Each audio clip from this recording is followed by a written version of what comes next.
lebih untuk ini kepada Bapak kami persilahkan dengan segala. Duduk ya. Duduk ya. Iya, duduk aja.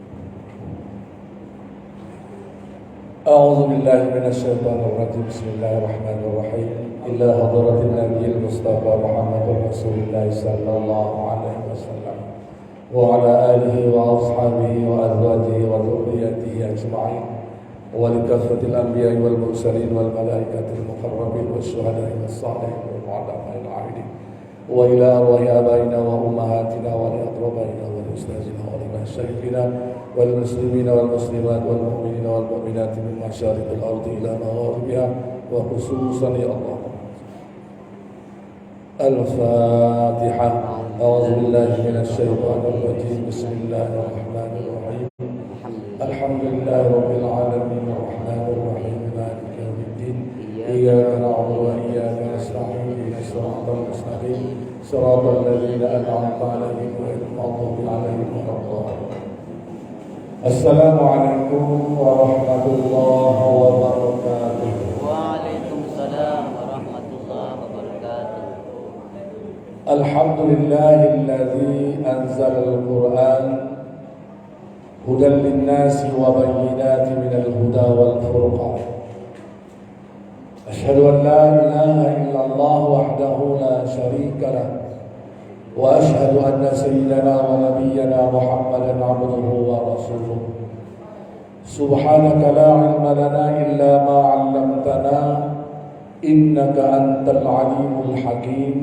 لا حول ولا قوة إلا بالله العلي العظيم. Bapak Ibu hadirin wal hadirat jamaah salat fardu isya, salat sunat tarawih dan witir yang dimuliakan Allah Subhanahu wa taala. Bersyukur kita kehadiran Allah Subhanahu wa taala.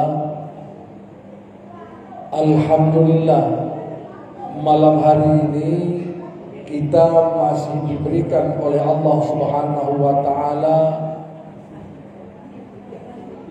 kesempatan. Alhamdulillah malam hari ini kita masih dipertemukan oleh Allah Subhanahu wa taala di tempat yang baik. Karena tempat yang paling baik di muka bumi ini menurut Rasulullah itu adalah masjid. Kenapa demikian? Karena di masjid ini tempat orang menyebut asma Allah. Itu kata Nabi Muhammad. Tempat yang paling buruk dan yang paling jelek itu kata Rasulullah pasar. Makanya adab masuk masjid dan adab masuk pasar itu beda. Kenapa pasar menjadi tempat yang paling buruk, Ibu? Karena di pasar itu berbagai macam kejahatan terjadi di sana. Mulai dari tipu menipu, kecurangan hampir ada di sana.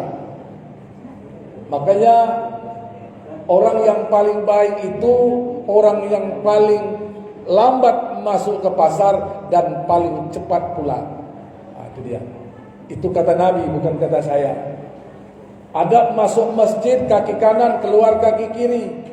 Adab masuk pasar, masuk kaki kiri, keluar kaki kanan. Kita dikumpulkan di tempat yang baik, dalam majelis yang baik, dan insya Allah bersama orang-orang yang baik. Cuma catatannya ada, orang yang baik itu baik menurut kacamata Allah, bukan baik menurut kacamata orang jalan kolam. Orang yang baik menurut Allah itu siapa? Man yuridillahu bihi khair yufaqih fiddin. Itu dia. Itu catatan menurut Allah. Orang yang baik, orang yang dikehendaki oleh Allah menjadi orang yang baik itu, kata Allah, Allah akan berikan pada dirinya faqih, pemahaman tentang agama. Bukan hanya sekedar pernah sekolah agama, SD, MI, MTS, aliyah, kuliahnya di IAIN, dapat gelar sarjana alam gaib, sarjana agama maksudnya. Saya juga sarjana agama. Tapi tak mampu mengamalkan apa yang pernah ia pelajari. Makanya kalau adik-adik kita, anak-anak kita yang belajar di pondok itu ada pelajaran mahfuzan namanya. Al-ilmu bila amalin kasyajari bila samarin. Itu bukan hadis. Itu mahfuzan, syair Arab. Pepatah Arab. Apa artinya? Ilmu kalau tak diamalkan, kaedahnya seperti pohon tak berbuah.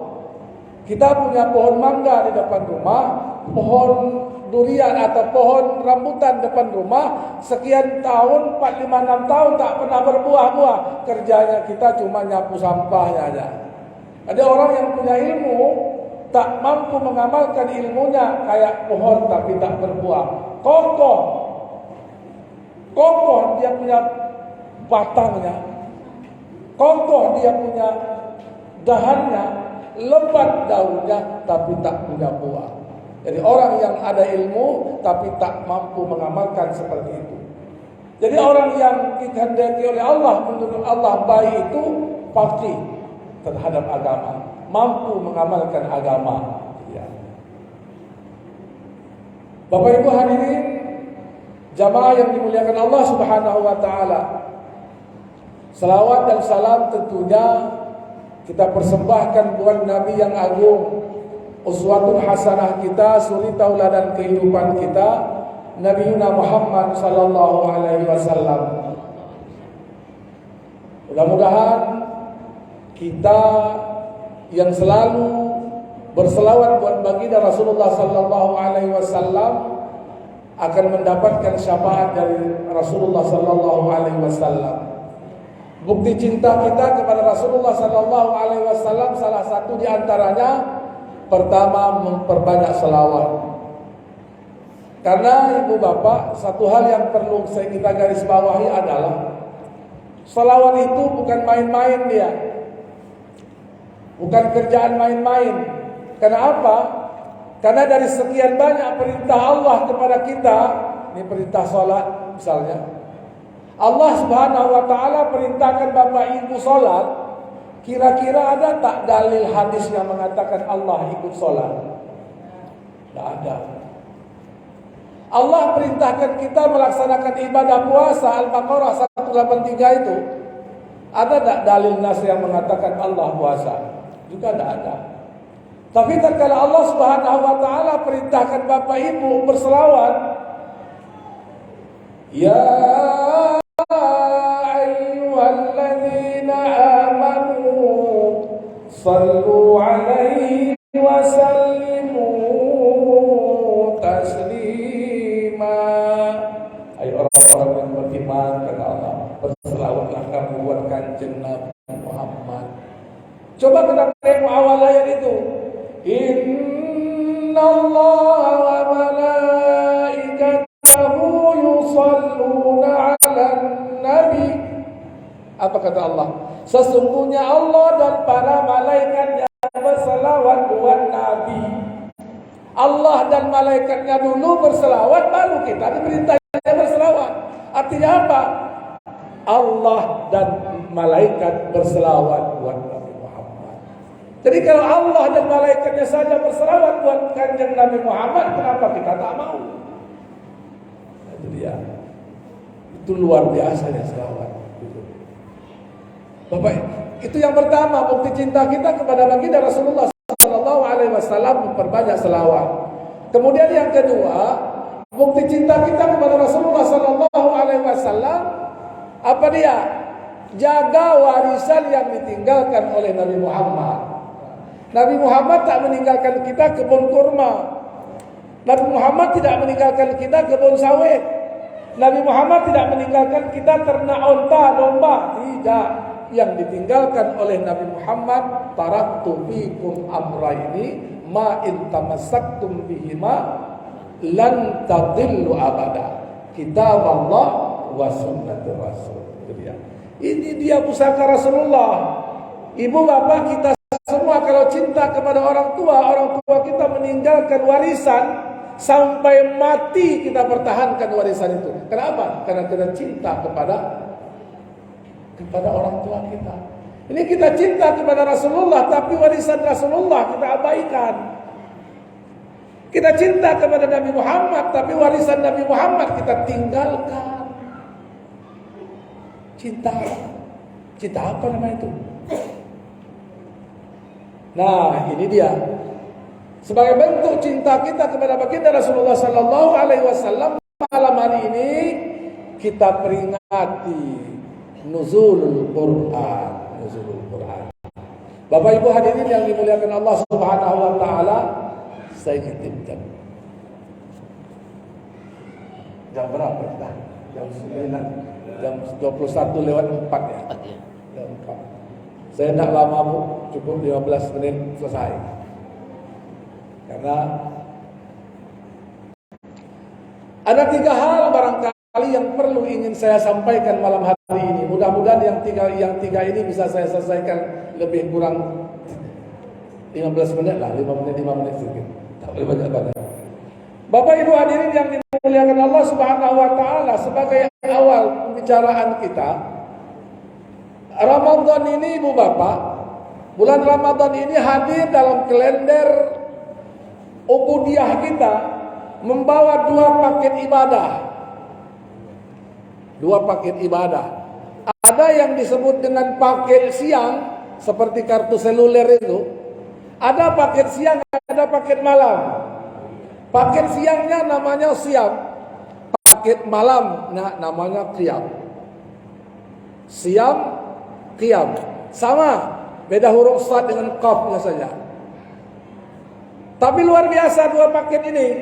Hadiahnya Allah Subhanahu wa taala, Rasulullah mengapresiasi kita. Apa dia? Man shoma ramadhana imana wa ihtisaba ghufira lahu ma taqaddama min dzambi, kata Allah. Itu paket siang. Jadi kalau kita punya kartu provider, kartu seluler itu, kalau beri paket siang, malam tak bisa pakai itu, tak bisa online, tak bisa buat status sosial. Beli paket malam, siang tidak, siang tak bisa online. Harus dua-dua paketnya aktif. Paket siang namanya siang, paket malam namanya qiyam. Apa paket malam? Man qama ramadhana imana wa ihtisaba ghufira lahu ma taqaddama min dzambi. Barang siapa yang melaksanakan qiyam Ramadan, salat tarawih, 2 ibadah pokok ini tak ada di bulan lain. Jangan pernah coba-coba mau salat tarawih di bulan Syawal. Ustaz, aku mau tarawih di bulan Syawal. Orang gila namanya itu. Ustaz, aku mau tarawih di bulan Zulqa'dah. Orang sinting namanya itu. Yang namanya puasa Ramadan di bulan Ramadan, tarawih bulan Ramadan. Berakhir Ramadan, berakhirlah tarawih itu. Itu paket yang disediakan oleh Allah Subhanahu wa taala. Ibu bapak hadirin yang dimuliakan Allah Subhanahu wa taala, Ramadan ini disebut dengan Syahrul Quran. Ramadan ini disebut dengan Syahrul Quran. Kenapa? Karena di bulan Ramadan ini Allah Subhanahu wa taala untuk pertama kalinya menurunkan Al-Quran kepada Rasulullah melalui perantaraan malaikat Jibril. Ayat pertama Al-Alaq 1-5. Iqra bismi rabbikal ladzi khalaq. Itu nanti akan kita coba bicarakan sedikitlah. Bapak Ibu hadirin yang dimuliakan Allah Subhanahu wa taala, Al-Quran itu wahyu Allah, kalamullah yang diturunkan Allah Subhanahu wa taala kepada Rasulullah melalui malaikat Jibril. Meskipun dia wahyu Allah, tapi dia merupakan mukjizat terbesar bagi Rasulullah sallallahu alaihi wasallam. Beda mukjizat Al-Quran dengan mukjizat-mukjizat yang diterima yang dimiliki oleh rasul-rasul yang lain. Contoh, saya biasa Pak Haji kalau ceramah, kalau ada anak-anak, saya akan buat pertanyaan. Tadi memang sudah saya persiapkan pertanyaan. Kenapa? Untuk menguji kemampuan anak-anak kita berkaitan dengan ilmu agama. Nabi Musa Mukjizatnya apa? Tongkat kan? Tongkat. Berkat tongkat Nabi Musa itulah mampu membungkam mulut sombongnya Fir'aun laknatullah alaih. Tongkat di tangan Nabi Musa. Tapi kalau tongkat di tangan wawak-wawak beda lagi. Ampuh, tongkat itu di zaman Nabi Musa, pada tangan Nabi Musa ampuh, mampu membelah lautan. Tapi begitu berakhir periodisasi Musa, maka tongkat Musa tidak ada apa-apanya lagi. Kembali jadi kayu saja. Jadi kalau ada orang hari ini mengatakan aku ketemu tongkat Nabi Musa, coba pukul laut itu, bisa tak? Pukul ular bisa. Habis dia. Berakhirnya periodisasi kenabian kerasulan Nabi Musa, berakhir pula lah kemukjizatan tongkat itu. Itu pun tongkat itu di tangan Nabi Musa, bukan di tangan kita. Satu, itu tongkat. Begitu juga mukjizatnya Nabi Ibrahim alaihissalatu wassalam. Apa mukjizatnya Nabi Ibrahim? Tak terbakar di api. Ya narukuni bardaw wassalaman ala Ibrahim, kata Allah. Hei api, sejuk, dingin, selamatkan Ibrahim. Mukjizat itu hanya berlaku untuk Ibrahim, tak berlaku untuk kita dah. Jangan coba-coba nanti ada api dipegang, baca ayat itu gosong. Gosong jadi. Kenapa? Karena mukjizat itu hanya berlaku pada Ibrahim alaihissalatu wassalam. Berakhir periodisasi kerasulan Nabi Ibrahim, berakhir pula lah cerita itu. Berakhir. Begitu juga lah mukjizat-mukjizat yang lain, isanya semuanya. Luar biasanya mukjizat Al-Quran ibu bapak. Dari dulu sampai hari ini mukjizat itu terjaga dan terpelihara. Ini yang barangkali nak saya sampaikan sedikit, karena ini barangkali jarang disampaikan. Boleh dapat dipastikan jarang disampaikan. Sampai hari ini mukjizat Al-Quran itu terbukti dia. Dapat kita buktikan. Malam hari ini dapat kita buktikan. Bapak Ibu hadirin yang dimuliakan Allah Subhanahu wa taala.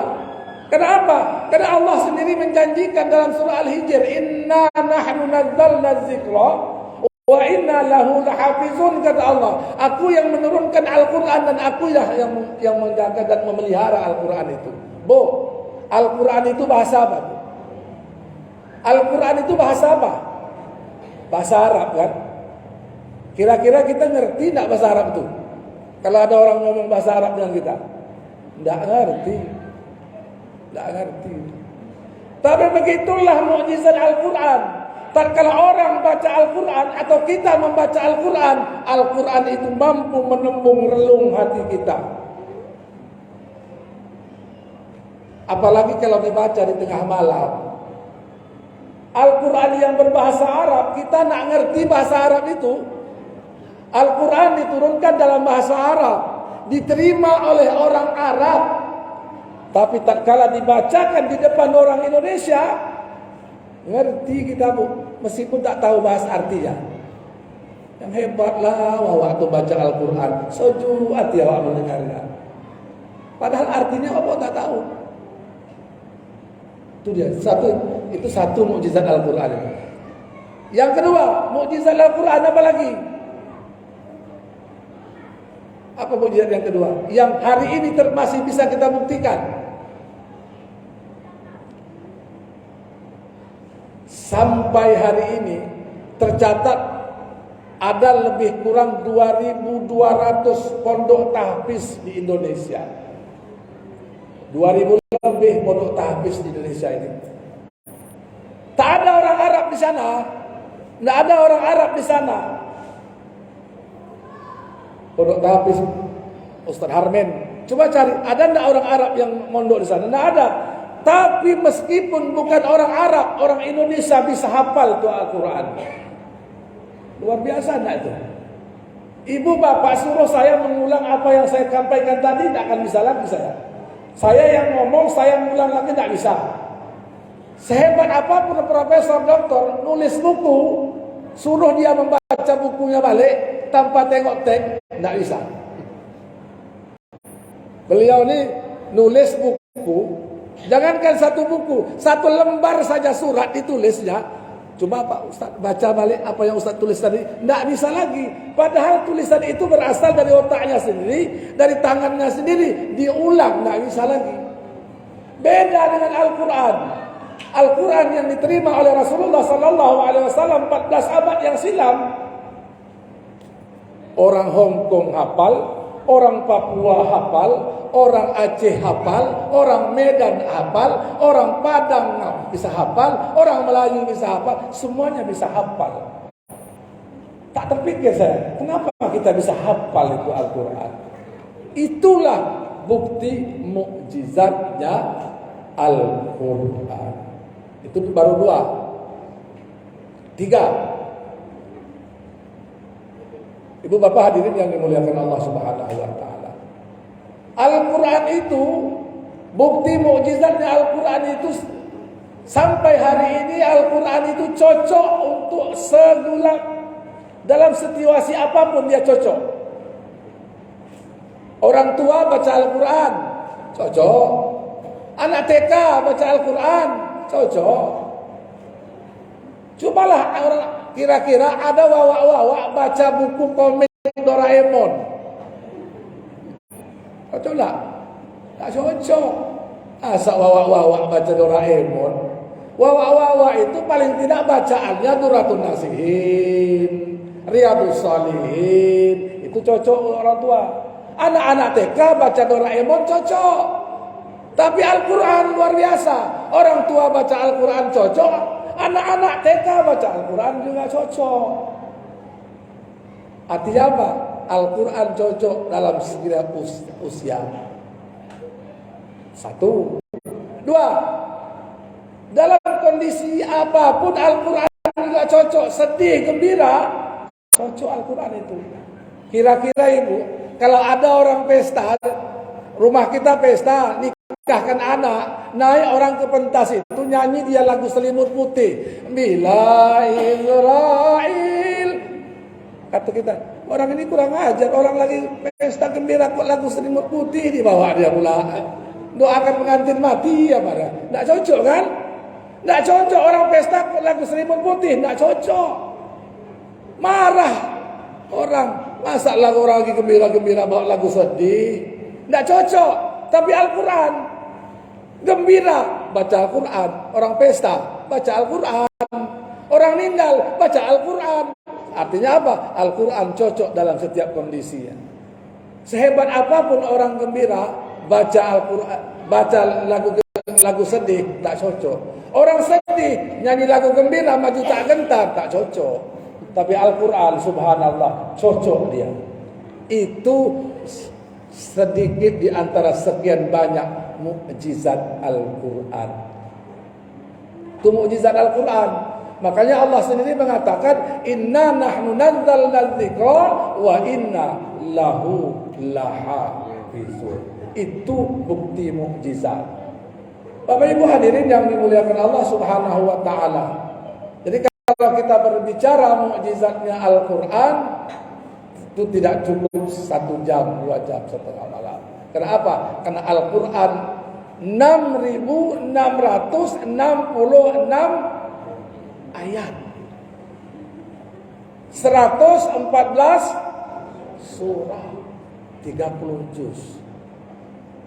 Dari sekian banyak huruf yang Allah, kalamullah itu punya misteri sendiri. Ada surah An-Nahl, ada surah An-Namal.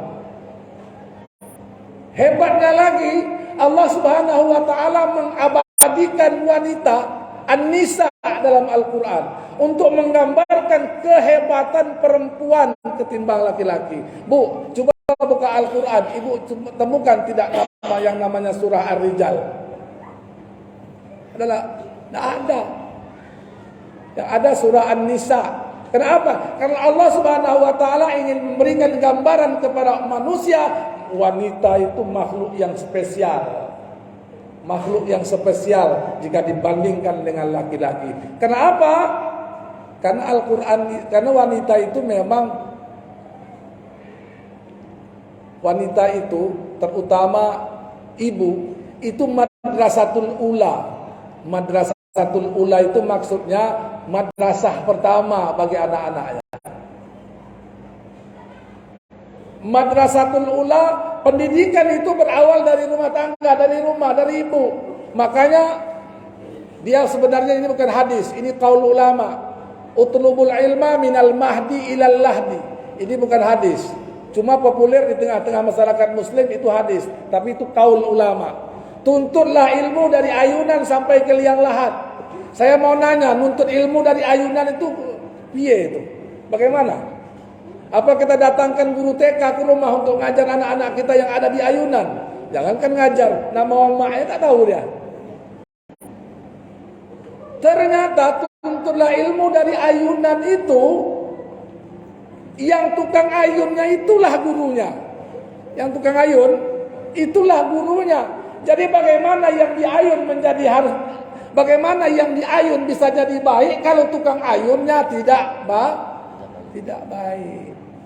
Bagaimana yang diayun bisa jadi anak yang saleh, saleha kalau yang tukang ayunnya tidak saleha? Situ misterinya. Situ misterinya. Makanya kalau kita baik, kita buka lembaran sejarah, Ibu. Nabi Nuh alaihissalatu wassalam itu Rasul. Apa kurangnya Nabi Nuh? Tapi dia kena tukang ayunnya tak baik. Nabi Nuh tak mampu mentauhidkan anaknya. Siapa anak Nabi Nuh? Anak Kan'an. Kenapa? Karena tukang ayunnya tak beres, maka anaknya juga jadi tak beres. Jadi kalau bagaimana mau menjadi anak kita beres, bereskan tukang ayunnya dulu. Bagaimana anak kita mau jadi salehah, solehahkan dulu tukang ayunnya. Coba kita lihat Fir'aun. Fir'aun itu kan manusia yang paling bejat di dunia ini. Manusia yang paling laknat di dunia ini. Kenapa laknat? Ngaku Tuhan. Setan itu, sesetannya setan tak pernah ngaku Tuhan ya. Sesetannya setan itu tak ngaku Tuhan. Tapi Fir'aun, na'udzubillah min dzalik, ngaku Tuhan dia. Setan terkejut dia. Kata setan. Tapi apa yang terjadi? Dia kenakan tukang ayunnya baik. Siapa tukang ayunnya Fir'aun? Tukang ayun istri Fir'aun siapa? Asia. Saya pernah ceramah Maulid Nabi. Saya nanya sama ibu-ibu perwiritan, Bu, siapa bidan waktu Siti Aminah melahirkan? Bu, jangan dijawab bidan Tayeng. Nggak dapat jawab dia. Padahal barusan baca surah Al-Barzanji. Saya teringat itu karena dia baca surah Al-Barzanji tadi, teringat di saya, terdengar. Nggak dapat jawab. Padahal barusan dibaca tadi. Asiyatu wa Maryamu fi niswatin minal khadiratil khudsiyah. Jadi bidan waktu Siti Aminah melahirkan itu Asia wa Maryam. Asia itu istri Fir'aun, Maryam omaknya Nabi Isa. Bayangkan, meskipun Fir'aun itu laknatullah alaih, tapi istrinya Asia itu saleh sampai Fir'aun mati, Asia itu virgin dia. Ibu tahu virgin? Orang tahu. Masih suci, masih perawan. Kenapa? Karena dijaga oleh Allah Subhanahu wa taala. Berkat ayunan tangan Asia itulah anak angkat Fir'aun jadi Rasul. Siapa anak angkat Fir'aun? Musa. Jadi coba kita lihat hari ini berapa banyak anak kiai. Kalau anak ustaz apatah lagi. Jadi setan banyak. Kenapa? Karena tukang ayunnya. Makanya madrasatul ula itu terletak pada oma-oma. Kalau ayah mah pagi-pagi pulang kota, kadang-kadang ada yang tak balik-balik. Bang Taib 2 kali lebar, 2 kali puasa, 2 kali lebaran. Itu karena corona kemarin. Kalau sekarang pasti balik lah. Ini dia. Bapak Ibu hadirin yang dimuliakan Allah Subhanahu wa taala. Makanya ayat pertama diturunkan oleh Allah Subhanahu wa taala kepada Rasulullah sallallahu alaihi wasallam itu Iqra. Tujuannya apa? Agar kita belajar dan belajar. Terutama untuk anak-anak kita. Jangan sampai anak-anak kita ini buta aksara Al-Qur'an. Jangan sampai nanti dah tua mau baru nak belajar Al-Quran, lidah dah keras, susah. Kalau dah tua baru nak belajar Al-Quran, tadi Pak Nazir kita baca Al-Quran, merdu dia. Yang dibacanya Al-Quran, bahasa Arab. Kita yang dengar yang bukan orang Arab bisa menikmati bacaan itu kan. Masya Allah, merdu kali. Oleh karena itu jangan sampai anak-anak kita buta aksara Al-Quran. Kalau dah tua nanti baru nak belajar Al-Quran ibu susah. Kenapa? Karena lidah koras. Terbata-bata dia Ustaz. Saya mau belajar ke masjid lah malu. Terpaksa saya belajar di rumah. Saya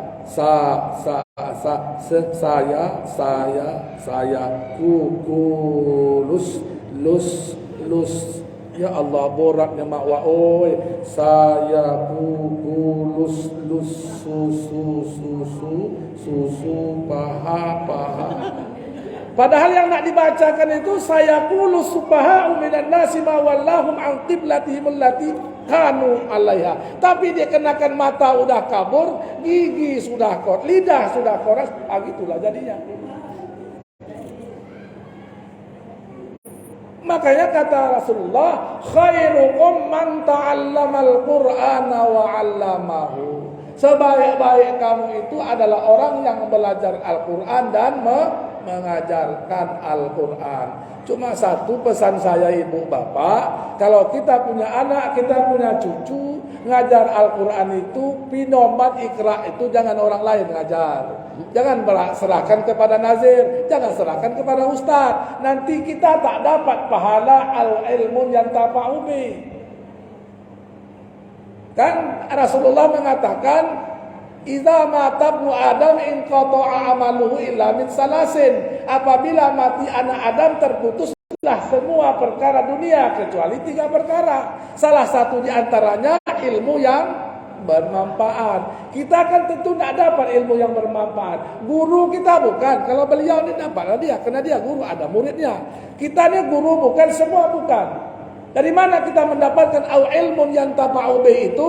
Dari cucu kita. Ajarkan dia ikra itu. Pinoman ikra 1, ikra 2 kita yang ngajar. Ikra 1, ikra 2 kita yang ngajar. Nantilah Al-Quran baru serahkan kepada ustaz. Agar apa? Nanti setiap huruf yang ia baca kita dapat. Nah itu dia. Cuma yang menjadi persoalan hari ini, pengalaman pribadi saya melihat, kita ini terkadang aneh. Dengan anak tidak adil. Pagi datang anak kayanya, ya minta duit 100.000 untuk apa? Mau bayar les tempat Pak Alik. Nah duit 500.000, bayar 5 bulan. Sore anak datang sama ayahnya, ya minta uang 5.000 untuk apa? Bayar ngaji masjid. Bilang sama ustaz bulan depan ayah bayar. Makanya rata-rata guru ngaji itu banyak melarat sengsara. Kita khawatir anak-anak kita jadi gelandangan di dunia, tapi kita tak khawatir anak-anak kita jadi gelandangan di akhirat. Itu pengalaman, Bu.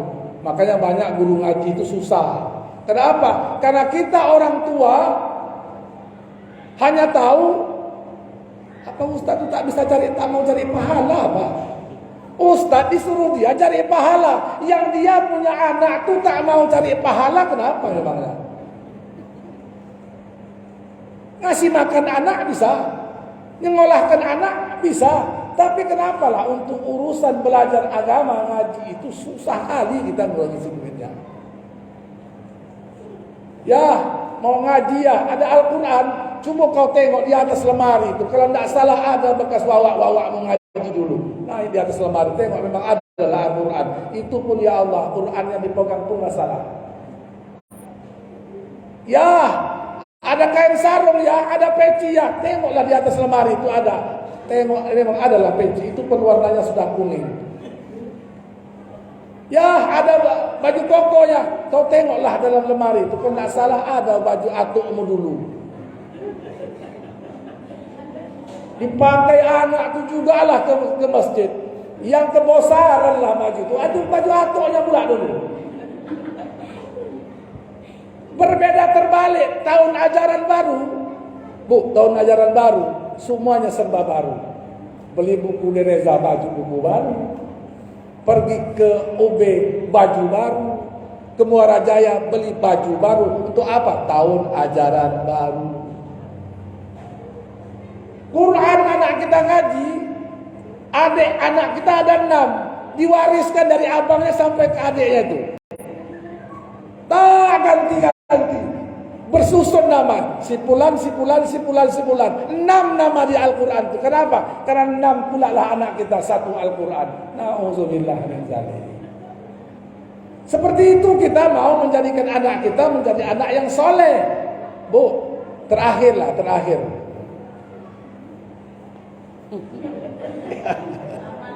Aduh.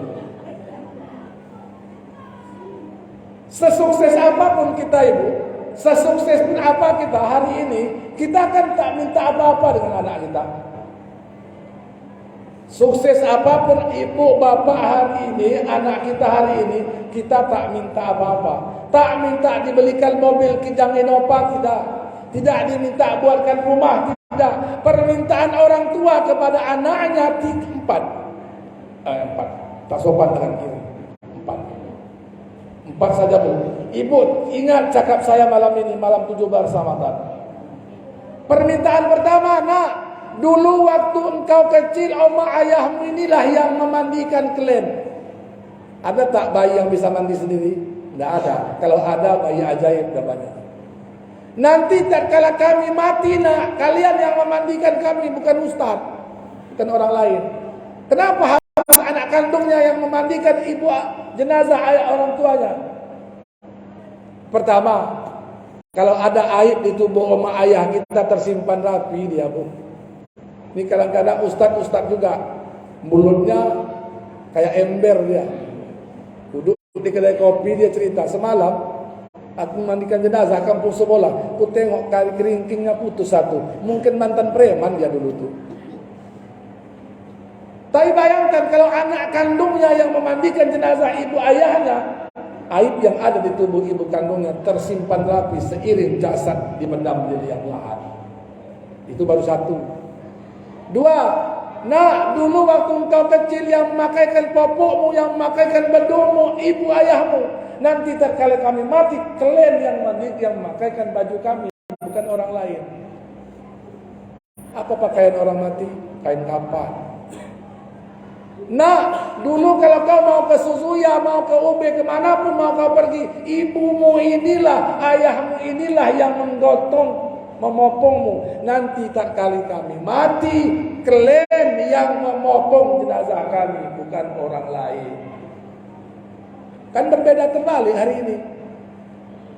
Orang lain rebutan mopong jenazah oma ayahnya, dia sibuk dengan handphone sedikit. Cekikikan pula itu.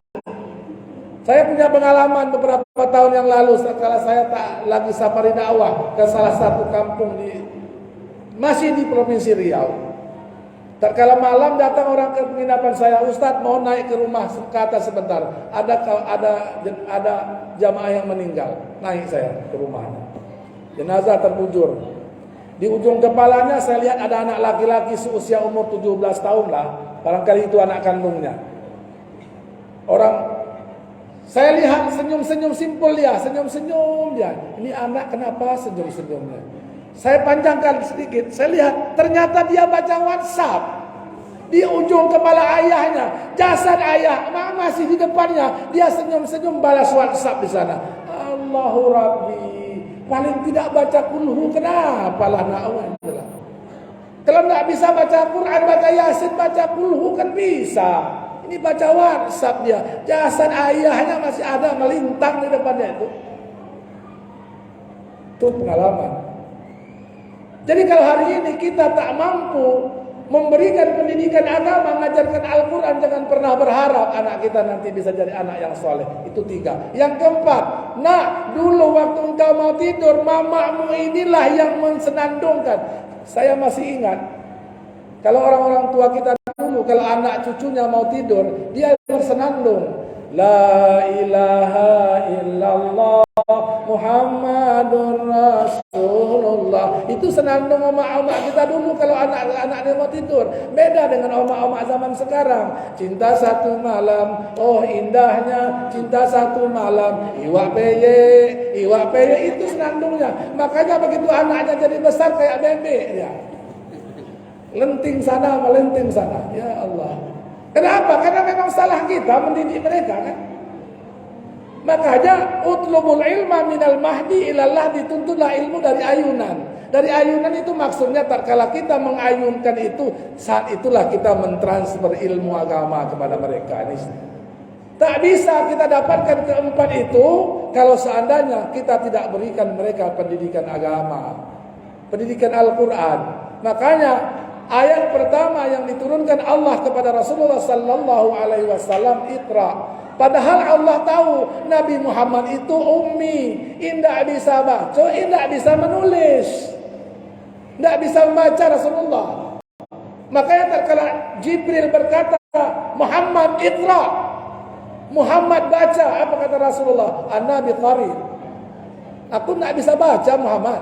Ya Jibril, ma'an Nabi qarib. Aku tak bisa baca Jibril. Dogel betul kau. Dah aku bilang tak bisa baca, aku suruh aku baca pula. Begitulah kaedahnya. Ma'an Nabi qarib. Muhammad Iqra. Saya tak bisa baca Jibril. Muhammad Iqra. Aku tak bisa baca Jibril.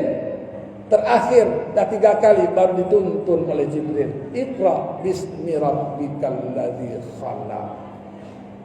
Bapak Ibu hadirin yang dimuliakan Allah Subhanahu wa taala, ini dia. Ini barangkali yang perlu kita. Pertama, Al-Qur'an itu mukjizat. Dan yang kedua, Al-Qur'an diteruskan.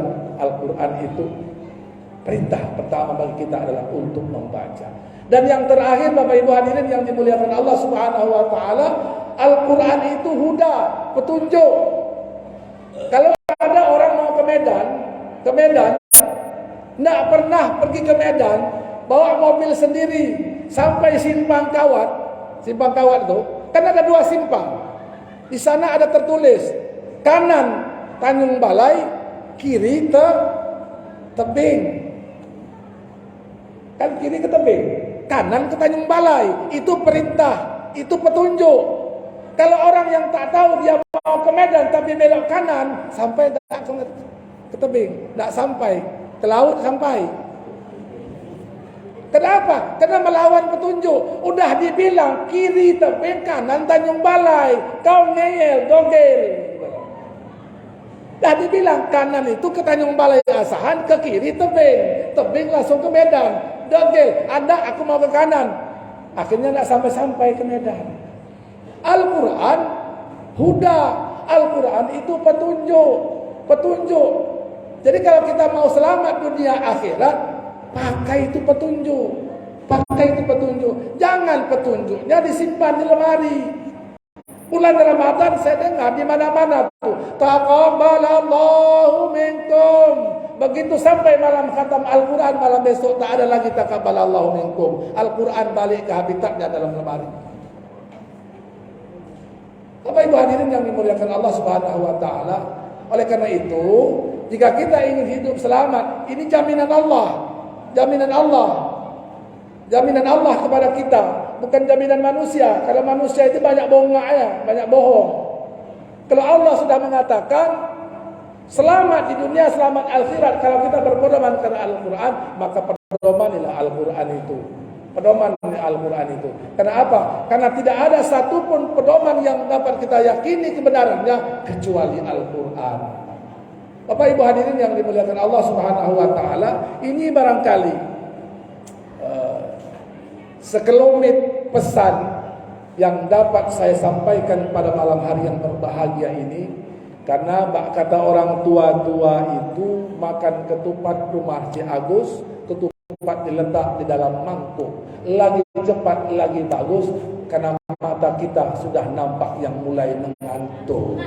Billahi taufiq wal hidayah, wal ridha wal inayah. Wassalamualaikum warahmatullahi wabarakatuh.